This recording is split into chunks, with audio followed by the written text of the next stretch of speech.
Hello everyone, welcome to Bansal Academy. तो आज हम बात करेंगे मास्टर कैडर के एलिजिबिलिटी क्राइटेरिया की।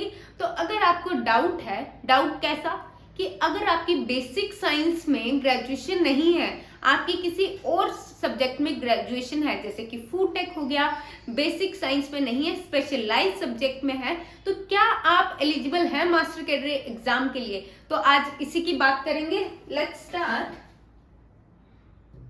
तो अगर आप ये देख सकते हैं, ये वाले सब्जेक्ट्स जैसे कि BSc physical science, BSc biotechnology, BSc honours, BSc industrial microbiology या BSc microbiology, biophysics, biochemistry, BSc microbial food technology और केमिस्ट्री, और बीएससी इंडस्ट्रियल केमिस्ट्री, और बीएससी फूड साइंस और quality control microbial food technology, इनमें से किसी में भी आपकी ग्रेजुएशन है तो आप एलिजिबल हैं, बिल्कुल एलिजिबल हैं for giving master cadre exam. तो अगर आपको एलिजिबिलिटी क्राइटेरिया में कोई डाउट था तो आपका डाउट क्लियर हो चुका है, क्योंकि आप एलिजिबल हैं फॉर मास्टर कैडर एग्जाम। वही यूजीसी वाली, यूजीसी एफिलिएटेड होनी चाहिए आपकी यूनिवर्सिटी, वो सारी चीजें तो आपको पता ही नहीं है। अच्छा, एलिजिबिलिटी क्राइटेरिया के बारे में कुछ और बातें कर लेते हैं। जैसे मार्क्स कितने चाहिए आपकी ग्रेजुएशन में? ग्रेजुएशन तो सबकी ग्रेजुएशन है, पर 45% आपके, अगर आप जनरल कैटेगरी में हैं तो मिनिमम 45% आपके मार्क्स होने चाहिए।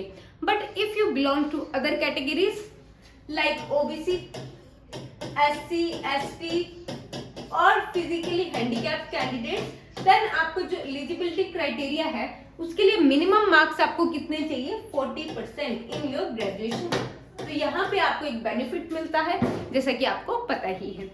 और यहाँ पे अगर मैं एज की बात करूं तो एज रिलैक्सेशन भी रहती है। एज रिलैक्सेशन, जैसे अगर जनरल कैटेगरी की बात करूं तो एज कितनी होगी?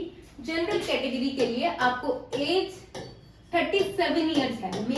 मैक्सिमम एज 37 है कि बस 37 तक ही आप एग्जाम दे सकते हैं। But if we talk about other categories like SC, ST, तो आपकी जो एज लिमिट है उसके ऊपर आपको कुछ रिलैक्सेशन मिलती है, that is 5 years of relaxation. तो आपकी कितनी एज लिमिट हो जाती है? 42 इयर्स। वैसे 18 टू 37 इयर्स लिखा होता है, तो 18 के ऊपर तो आप हो ही जाते हो ग्रेजुएशन करते करते, राइट। और एससी एसटी के लिए, अगर कुछ विमेन के लिए कुछ गवर्नमेंट ने कुछ और रूल्स बनाए हैं, जैसे अगर कोई विडोड है या डिवोर्स्ड है तो उनके लिए जो एज लिमिट है वो भी 5 इयर्स की रिलैक्सेशन के साथ है। 5 years relaxation for them also, and उनकी एज लिमिट भी हो जाती है 42 इयर्स। बट अगर हम बात करते हैं फिजिकली हैंडीकैप्ड कैंडिडेट्स की, तो उनकी जो एज लिमिट में रिलैक्सेशन आती है वो आती है 10 इयर्स की।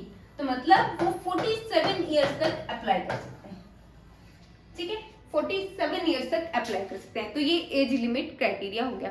उसके बाद आपकी बीएड होनी चाहिए। बीएड का आपको पता है, that is bachelors in education, ये भी बहुत जरूरी है। एंड साथ में आपका पीएस टेट भी क्वालिफाइड होना चाहिए, जो पंजाब में टीचिंग एलिजिबिलिटी टेस्ट होता है वो भी आपका क्वालिफाई होना चाहिए, ठीक है। उसके बाद यहाँ पे मैं आपसे डिस्कस करूंगी एक और चीज, जैसे कि हमारे बहुत सारे students, 600 plus students master cadre का एग्जाम क्वालिफाई कर चुके हैं, ठीक है। तो क्या आप भी उनमें से एक बनना चाहते हैं? मतलब डिफरेंट ही एग्जाम की कोचिंग हम देते हैं, तो मास्टर कैडर में भी हमारे बहुत सारे बच्चे क्वालिफाई कर चुके हैं, और वो भी फर्स्ट अटेम्प्ट में। तो अगर आप भी उनकी तरह फर्स्ट अटेम्प्ट में एग्जाम को क्वालिफाई करना चाहते हैं तो ज्वाइन कीजिए हमारा नया बैच। नए बैच की अनाउंसमेंट में भी करूंगी इस वीडियो में, क्योंकि बंसल एकेडमी ऑर्गेनाइज कर रही है new batch for master cadre exam. New batch for master cadre exam, तो आप क्रैक कर सकते हैं इस बैच को ज्वाइन करके फर्स्ट अटेम्प्ट में, याद रखना। और हम ज्वाइन कीजिए हमारा YouTube channel for new updates, उसमें आपको कुछ वीडियोस भी मिल जाएंगी और नई अपडेट्स भी मिलेंगी। Thank you so much.